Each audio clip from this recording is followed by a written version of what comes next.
শ্রদ্ধাস্পদ স্বামী বলভদ্রানন্দজি মহারাজ, প্রীতিভাজন স্বামী বেদাতীতানন্দজি মহারাজ, উপস্থিত পূজ্যপাদ রামকৃষ্ণ মঠ ও রামকৃষ্ণ মিশনের সাধারণ সম্পাদক মহারাজ, অন্যান্য সমস্ত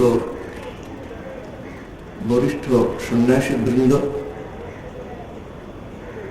প্রীতিভাজন অন্যান্য সকল সন্ন্যাসী ও ব্রহ্মচারী বৃন্দ, সন্ন্যাসিনী ও ব্রহ্মচারিণী বৃন্দ এবং সমবেত সমুদয় স্বামী বিবেকানন্দ অনুরাগী বৃন্দ, আজকের এই পুণ্যতিথিতে, এই পুণ্য স্থানে আমরা সকলে সমবেত হয়েছি স্বামী বিবেকানন্দের অনুধ্যানের জন্য। বেলুড় মঠের পূজ্যপাদ ম্যানেজার মহারাজ যখন এই নির্দেশ আমাকে দিয়েছিলেন স্বামী বিবেকানন্দের জীবন ও বাণী, যদিও বিষয়টি বহু চর্চিত, তা সত্ত্বেও আমার গিরিশচন্দ্র ঘোষ ও স্বামীজির মধ্যে একটি বার্তালাপের কথা মনে হলো। যখন স্বামীজি 1897 খ্রিস্টাব্দে ফিরে এলেন, তখন গিরিশচন্দ্র ঘোষ তিনি স্বামীজিকে অনুরোধ করেছিলেন, দেখো নরেন, নানা প্রকার সিদ্ধাই কিংবা অলৌকিকতা জুড়ে দিয়ে কিছু তথাকথিত ভক্ত শ্রীরামকৃষ্ণের সম্বন্ধে লেখালেখি করছে। এমনকি শুনেছি যে তার জীবনী রচনার প্রস্তুতি চলছে, অথচ এই সবই ঠাকুর মনে প্রাণে ঘৃণা করতেন। সুতরাং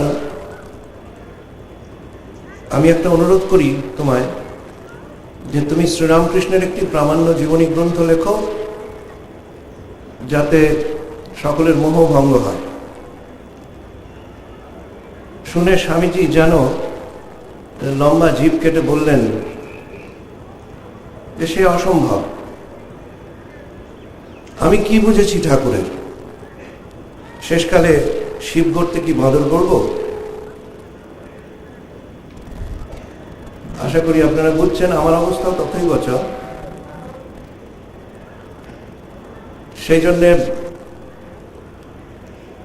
যারা তার সঙ্গে ঘর করেছেন, যারা তাকে দেখেছেন, স্বামীজির দ্বারা অনুপ্রাণিত হয়েছেন, তারা কি বলছেন সেই কথা একটু শুনতে চাই। আর একটা কথা, যে স্বামীজির মতো এক বিশাল ব্যক্তিত্ব, সেই ব্যক্তিত্বের কুল কিনারা পাওয়া যায় না, এবং গবেষণা চলছে, সেই গবেষণার অন্ত নেই। সুতরাং এই স্বল্প সময়ের মধ্যে স্বামীজির সম্বন্ধে সার্বিক একটা আলোচনা করা অসম্ভব বলাই যেতে পারে। সেই জন্য আমি একটা বিশেষ বিষয়কে বেছে নিতে চাই। আজকের এই অস্থির সমাজচিত্র, আতঙ্কবাদী সংকীর্ণতা, সমস্ত মিলিয়ে সমাজের এই চিত্র মোটেই সুখকর নয়। এই সামাজিক প্রেক্ষিতে স্বামীজির সমন্বয় বার্তা, এই প্রসঙ্গে দু একটি কথা আলোচনা করতে চাই। আসলে যদি আমরা শুরু করি স্বামীজির শৈশব থেকে, দেখা যাবে যে স্বামীজির মা বারাণসীর শ্রী বীরেশ্বর শিবের কাছে মানত করেছিলেন এবং আমাদের বিশ্বাস স্বয়ং শিব সিমলায় জন্মগ্রহণ করেছিলেন। সেই সময়কার কলকাতা,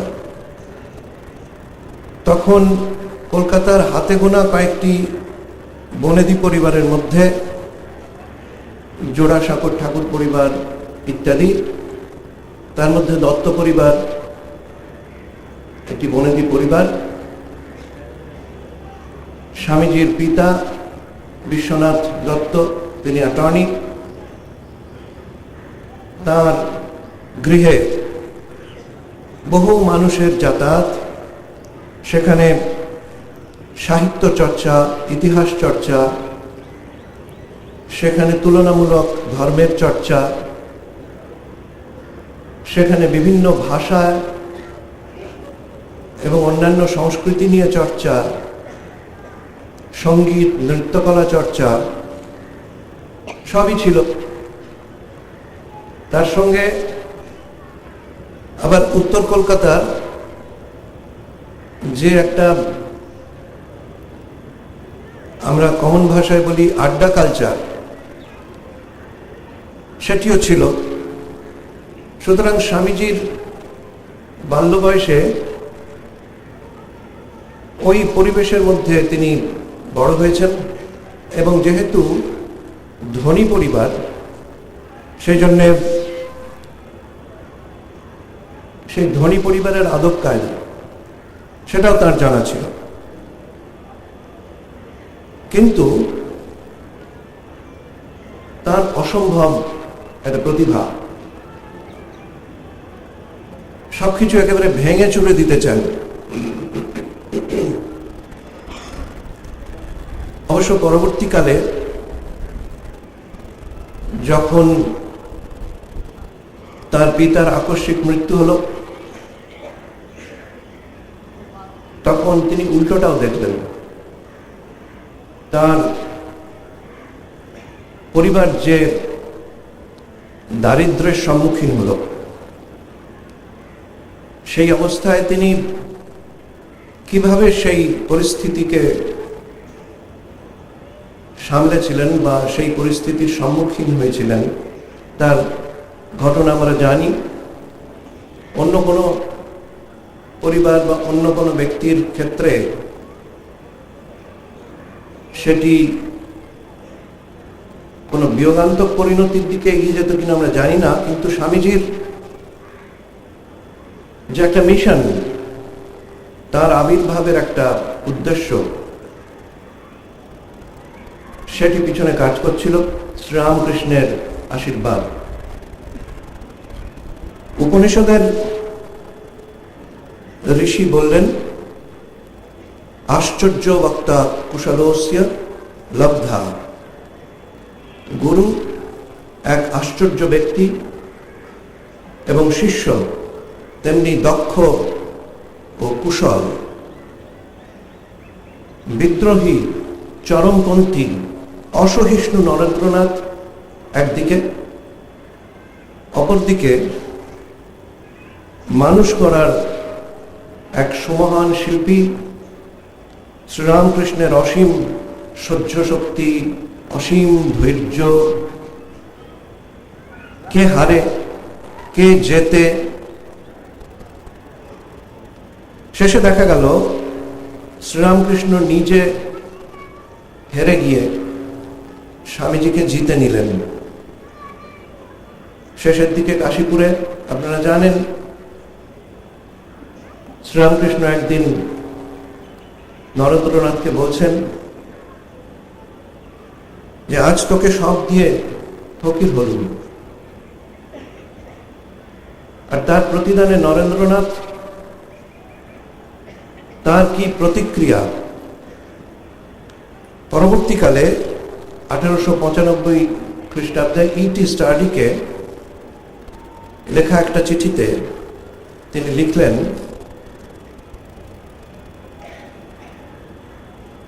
আমার নিজ জীবনের একটু অভিজ্ঞতা তোমাকে জানাইতেছি। যখন মদীয় আচার্যদেব দেহত্যাগ করিলেন, তখন আমরা 12 জন অজ্ঞাত অখ্যাত কপর্দকহীন যুবক ছিলাম, আর বহু সংখ্যক শক্তিশালী সংঘ আমাদিগকে পিষিয়া মারিবার জন্য উঠিয়া পড়িয়া লাগিয়াছিল। কিন্তু শ্রীরামকৃষ্ণদেবের নিকট হইতে আমরা এক অতুল ঐশ্বর্যের অধিকারী হইয়াছিলাম, কেবল বাক সর্বস্ব না হইয়া যথার্থ জীবন যাপনের জন্য একটা ঐকান্তিক ইচ্ছা ও বিরামহীন সাধনার অনুপ্রেরণা তাহার নিকট আমরা লাভ করিয়াছিলাম। আর আজ সমগ্র ভারতবর্ষ তাহাকে জানে এবং শ্রদ্ধার সহিত তাহার পায়ে মাথা নত করে। তৎপ্রচারিত সত্যসমূহ আজ দাবানলের মতো দিকে দিকে ছড়াইয়া পড়িতেছে। এরও কিছুদিন পরে 1897 জুলাই মাসে মিস মেরি হেলকে লেখা একটি চিঠিতে স্বামীজি লিখছেন, অতএব প্রিয় মেরি, আমার মুখ হতে যাই বের হোক না কেন, কোনো কিছুতেই ভয় পেও না, কারণ যে শক্তি আমার পশ্চাতে কাজ করছে তা বিবেকানন্দ নয়, তা স্বয়ং প্রভু। সিস্টার নিবেদিতার লেখা the master as I saw him একটি অসাধারণ গ্রন্থ, আপনারা অনেকেই জানেন, পড়েওছেন হয়তো। সেখানে তার সেই লেখার মধ্যে দিয়ে তার যে ঋজু ব্যক্তিত্ব, তার শক্তিশালী জ্বলন্ত ভাষা অসাধারণ। স্বামী মাধবানন্দকৃত অনুবাদ থেকে আমি একটু পড়ে শোনাচ্ছি নিবেদিতার অবজারভেশন কেমন ছিল। নিবেদিতা লিখছেন, প্রাচীন সাধুগণের মধ্যে একজন সম্প্রতি আমাকে বলেন যে স্বামী বিবেকানন্দকে তৈরি করিবার জন্যই শ্রীরামকৃষ্ণের জীবন ধারণ। প্রাচীন সাধুগণ মানে সিনিয়র সাধু তৎকালীন। বাস্তবিক কি তাই? অথবা জগন্মাতার অখণ্ড মহত্তর এক বাণীর এক অংশকে অপর অংশ হইতে নিশ্চয়পূর্বক পৃথক করিয়া দেখা যেমন অসম্ভব, এই দুই মহাজীবনকেও পৃথক করিয়া দেখা তেমনি অসম্ভব নয় কি? এই সকল জীবন সম্যক রূপে আলোচনা করিতে গিয়া প্রায় আমার এই রূপ মনে হইয়াছে যে শ্রীরামকৃষ্ণ বিবেকানন্দ নামক একটি আত্মা আমাদের মধ্যে আবির্ভূত হইয়াছিলেন এবং তাহারই জীবনালোকে বহুমূর্তি দৃষ্টিগোচর হইয়াছিল। এর মধ্যে অনেকগুলো কথা বলা হয়ে গেল। শ্রীরামকৃষ্ণের আবির্ভাবের যে উদ্দেশ্য আপনারা জানেন, সেই সপ্তর্ষি মণ্ডলে শ্রীরামকৃষ্ণের গমন, সেখানে বালক বেশে এক ঋষির গলা জড়িয়ে ধরে তাকে আবাহন করা, আমি যাচ্ছি তুমি এসো। তার পরবর্তী বহু ঘটনা পরম্পরা, শ্রীরামকৃষ্ণের আবির্ভাবের যে উদ্দেশ্য, সেই উদ্দেশ্যই যে স্বামীজির কর্মধারার পরম লক্ষ্য, তা ব্যাখ্যা করার দরকার নেই। তাই আমার মনে হয় স্বামীজিকে ধরেই শ্রীরামকৃষ্ণকে জানার চেষ্টা করা সমীচীন। যাই হোক, নিবেদিতা প্রসঙ্গে বলি, নিবেদিতা শ্রীরামকৃষ্ণকে চাক্ষুষ দেখেননি। সুতরাং নরেন্দ্রনাথ সম্বন্ধে শ্রীরামকৃষ্ণ মাঝে মাঝে যেসব মন্তব্য করেছিলেন তার কিছুটা আমরা শ্রীরামকৃষ্ণ কথামৃতে পাই, কিছুটা শ্রীরামকৃষ্ণ লীলা প্রসঙ্গে পাই। নিবেদিতা নিশ্চয়ই সকর্ণে সেগুলো শোনেননি, কিন্তু তার নিজের বিচার বুদ্ধি দিয়ে তিনি স্বামীজির আবির্ভাবের একটা বলা যায় অ্যাসেসমেন্ট, একটা ধারণা করেছিলেন তার স্বকীয় ভঙ্গিতে, অপূর্ব চিন্তা ভাবনার মধ্যে দিয়ে। তিনি লিখছেন, আমার মনে হয় একথা নিঃসন্দেহ যে তাহার জীবন গঠনের মূলে ছিল ত্রিবিধ প্রভাব। প্রথমত, তাহার ইংরেজি ও সংস্কৃত শাস্ত্রে শিক্ষালাভ, ইংরেজি ও সংস্কৃত সাহিত্যে শিক্ষালাভ। দ্বিতীয়ত, সমুদয় শাস্ত্র যে জীবনকে এক বাক্যে আদর্শ বলিয়া ঘোষণা করিয়া থাকে, সেই জীবনের উদাহরণ ও প্রমাণস্বরূপ তাহার গুরুদেবের অলৌকিক চরিত্র। সমুদয় শাস্ত্র যে জীবনকে এক বাক্যে আদর্শ বলিয়া ঘোষণা করিয়া থাকে, উপনিষদ, গীতা, উপনিষদ মূর্তি শ্রীরামকৃষ্ণ, গীতা মূর্তি শ্রীরামকৃষ্ণ। আমরা যেভাবে মাঝে মাঝে ভাবি, আলোচনা করি, সমুদয় শাস্ত্র যে জীবনকে এক বাক্যে আদর্শ বলিয়া ঘোষণা করিয়া থাকে, সেই জীবনের উদাহরণ ও প্রমাণস্বরূপ তাহার গুরুদেবের অলৌকিক চরিত্র। আর থার্ড পয়েন্ট হলো, আমার যতদূর মনে হয় এক বিপুল প্রাণধর্মী অধ্যাত্ম শরীরের অঙ্গরূপে ভারত ও ভারতবাসীগণের সম্পর্কে তাহার প্রত্যক্ষ জ্ঞান। যখন স্বামীজি পরিব্রাজক হিসেবে ভারত ভ্রমণ করেছিলেন, সেই সময় যে লব্ধ জ্ঞান, সেই জ্ঞানের কথা বলছেন। তৃতীয়ত, আমার যতদূর মনে হয় এক বিপুল প্রাণধর্মী অধ্যাত্ম শরীরের অঙ্গরূপে ভারত ও ভারতবাসীগণ সম্পর্কে তাহার প্রত্যক্ষ জ্ঞান। তাহার অশেষ মহিমান্বিত গুরুদেব ছিলেন উহার সাকার বিগ্রহ ও বাণী মাত্র। আমার মনে হয় তাহার বিবিধ বক্তৃতা হইতে উপরিউক্ত ত্রিবিধ প্রভাব স্পষ্টরূপে পরিলক্ষিত হয়। যখন তিনি বেদান্ত প্রচার ও জগৎ সমক্ষে স্বদেশবাসীর দর্শনের পক্ষ সমর্থন করেন, তখন প্রধানত প্রাচীন যুগের সংস্কৃত গ্রন্থ হইতেই উপাদান সংগ্রহ করিয়া থাকেন।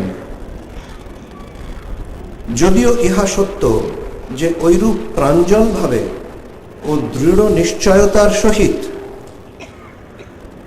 উহার ব্যাখ্যা করা তাহার পক্ষে এই কারণেই সম্ভব হয় যে ওই সকল গ্রন্থ প্রতিপাদ্য সত্যগুলি তাহার গুরুদেবের বিস্ময়কর জীবনে একাধারে সমষ্টিভূত হইতে দেখিয়াছিলেন। ভক্তির প্রসঙ্গে যখন তিনি বলেন, ভক্তির প্রসঙ্গে যখন স্বামীজি বলেন, নিবেদিতা লিখছেন, প্রেমেই ভক্তির আরম্ভ, স্থিতি ও পরিণাম।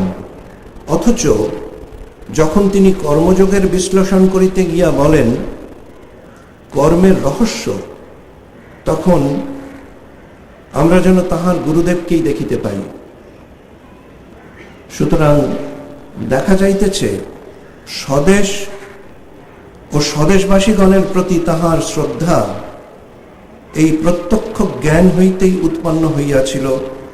উহা কোনো ফাঁকা ভাবুকতা বা ইচ্ছাকৃত অন্ধতার ফল নহে। খুব বলিষ্ঠ ভাষা নিবেদিতার। অপরদিকে স্বামীজি নিজে তাঁর জীবনের যে মিশন, যে লক্ষ্য কি, সে কথা বলেছেন বহুবার। পত্রাবলীর থেকে আমি উদ্ধৃত করছি। বলছেন, প্রাচ্যের জন্য যেমন বুদ্ধের একটি বার্তা ছিল, পাশ্চাত্যের জন্য আমার তেমনই একটি বার্তা আছে। আমার আদর্শকে বস্তুত অতি সংক্ষেপে প্রকাশ করা চলে, আর তা এই: মানুষের কাছে তার অন্তর্নিহিত দেবত্বের বাণী প্রচার করতে হবে এবং সর্বকার্যে সেই দেবত্বের বিকাশের পন্থা নির্ধারণ করে দিতে হবে। আমার জীবনের ব্রত আমি জানি। আমাকে নিয়ে উৎকট স্বদেশিকতা করো না। আমি যতটা ভারতের ততটাই বিশ্বের, এ নিয়ে যা তা বকলে চলবে না। কাউকে লিখছেন গুরু ভাইকে। অন্য একটি চিঠিতে লিখছেন, শুষ্ক বিমূর্ত অদ্বৈতকে প্রাণবন্ত কাব্যিক করে তুলতে হবে। তাকে নিয়ে আসতে হবে দৈনন্দিন জীবনচর্যায়। অকেজ জটিল পৌরাণিক কাহিনীর মধ্য থেকে গঠনমূলক নৈতিক আদর্শ খুঁজে বের করতে হবে। আর বিভ্রান্তিকর যত যোগশাস্ত্র, তার থেকে অত্যন্ত বিজ্ঞানসম্মত ও বাস্তবসম্মত মনস্তত্ত্বকে টেনে বার করতে হবে। এবং অবশ্যই এই সমস্ত প্রকাশ করতে হবে এমনভাবে যেন একটি শিশুও তা গ্রহণ করতে পারে। এই হলো আমার জীবনের ব্রত। বললেন যে প্রাচ্যের জন্য বুদ্ধের একটি বার্তা ছিল, তেমনি পাশ্চাত্যের জন্য আমারও একটি বার্তা আছে। প্রাচ্যের জন্য বুদ্ধের বার্তা তিনি যে চতুঃসূত্র দিয়ে গেছেন আমরা জানি।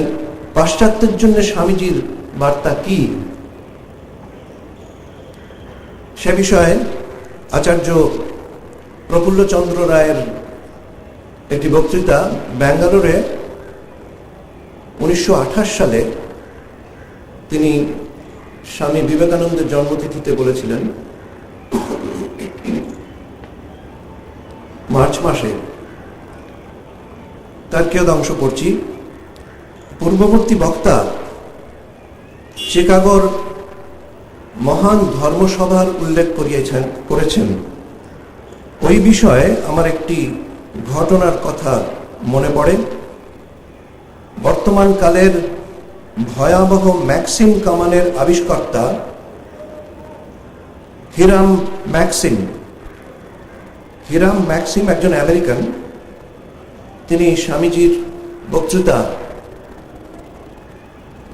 সাধারণত মিস করতেন না, অ্যাটেন্ড করতেন প্রায় সবগুলোই আমেরিকাতে।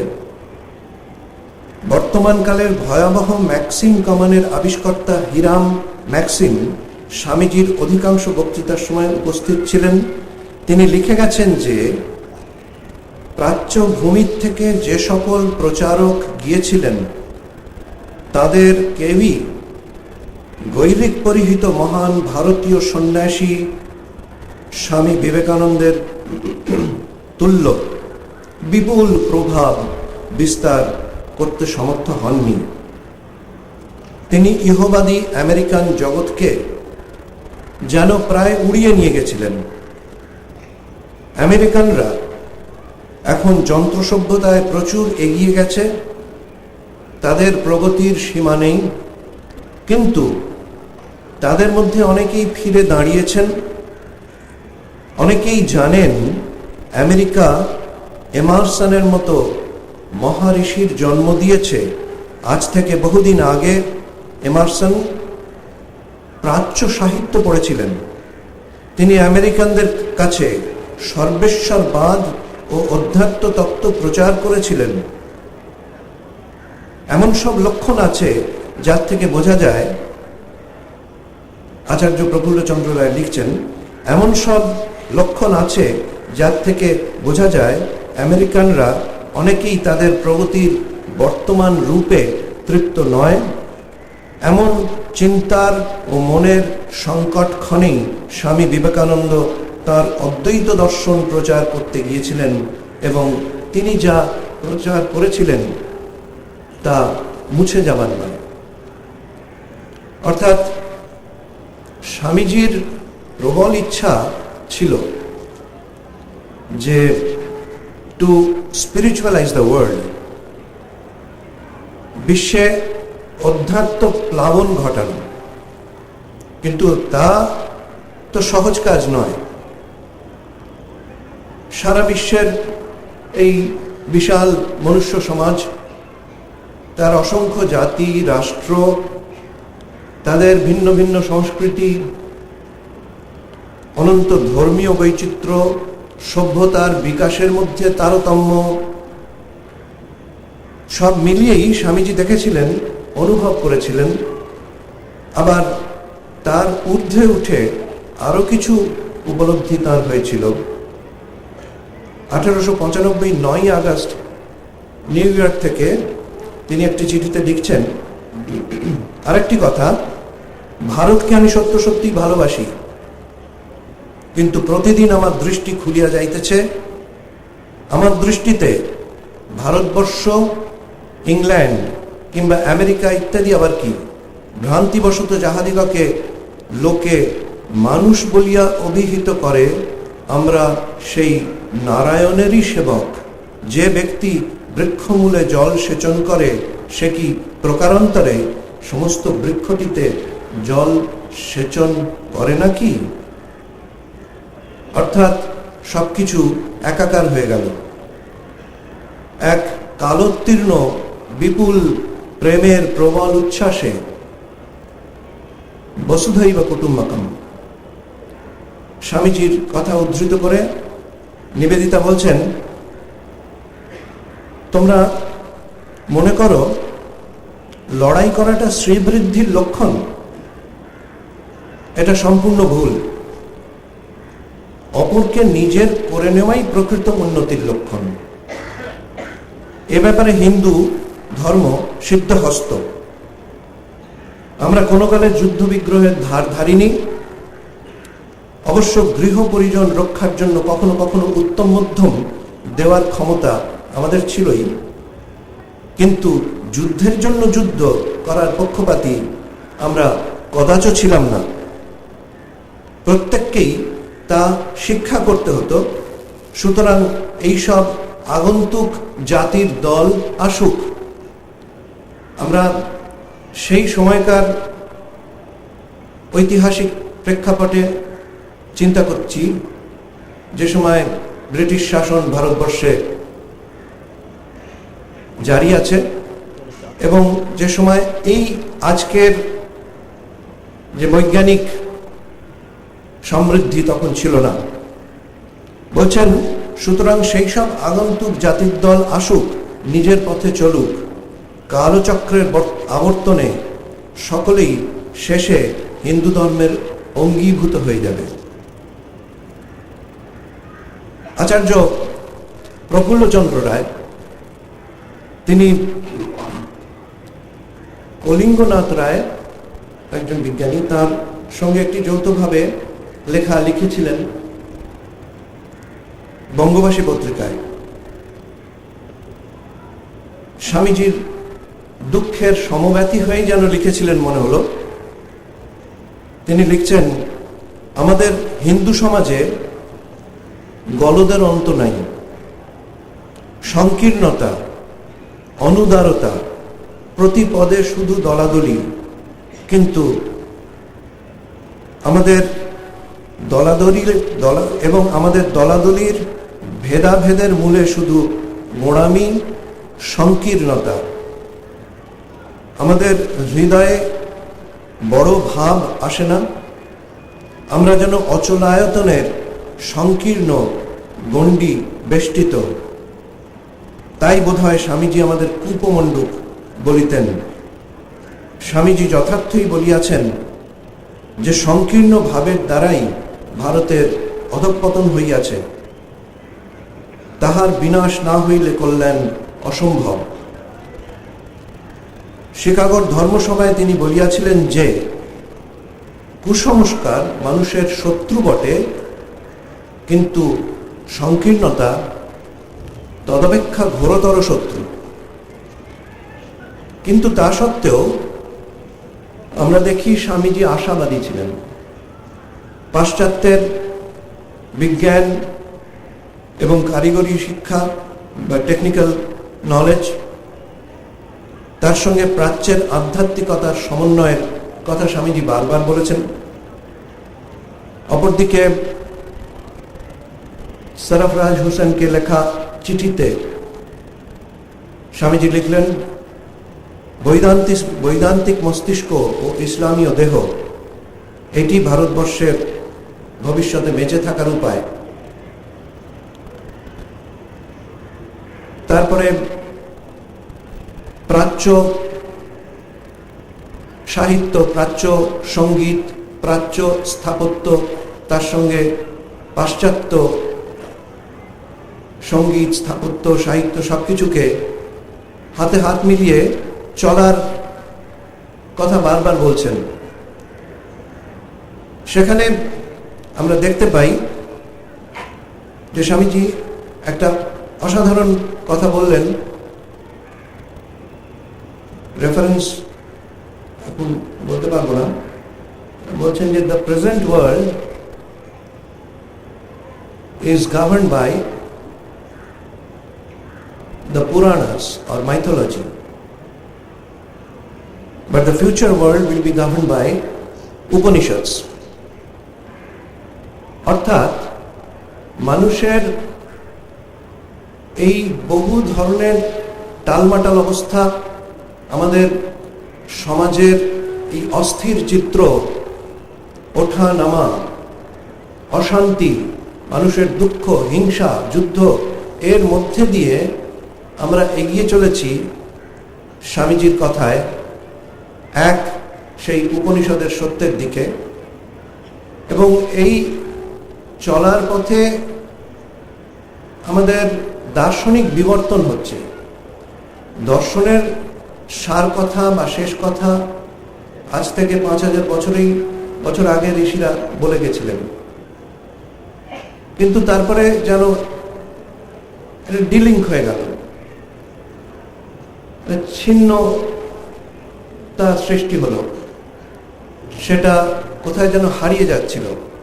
স্বামীজি এসে আবার সেইটাকে আমাদের সামনে তুলে ধরতে চাইছিলেন, প্রত্যেক ঘরে ঘরে বেদান্তকে পৌঁছে দেওয়ার জন্যে। এবং সেই ফিলোসফিক্যাল বিবর্তন, দার্শনিক বিবর্তন, সেই বিবর্তনের পথে আমরা শেষমেশ গিয়ে একটা জায়গাতেই পৌঁছবো। বলছেন যে the future world will be governed by the Upanishads. যখন শিকাগো ধর্ম মহাসভায় স্বামীজি বক্তৃতা করলেন, তখন চারিদিকে দৃষ্টিপাত করে দেখলেন যে সমস্ত ধর্মের যারা তাবড় প্রবক্তা তারা স্টেজে বসে আছেন এবং তাদের একটাই লক্ষ্য যে তাদের ধর্মই সত্যি, বাকি সমস্ত ধর্ম মিথ্যা। কাজে স্বামীজি কোন এক ঐশ্বরীয় প্রেরণায় এবং তাৎক্ষণিক প্রতিক্রিয়ায় বক্তৃতায় বললেন যে ধার্মিকতা, পবিত্রতা, দয়া, পৃথিবীর কোনো ধর্ম সম্প্রদায়ের নিজস্ব সম্পত্তি নয়। প্রত্যেক ধর্ম সম্প্রদায়ই পবিত্র ও মহান চরিত্রের নরনারীর জন্ম দিয়েছে।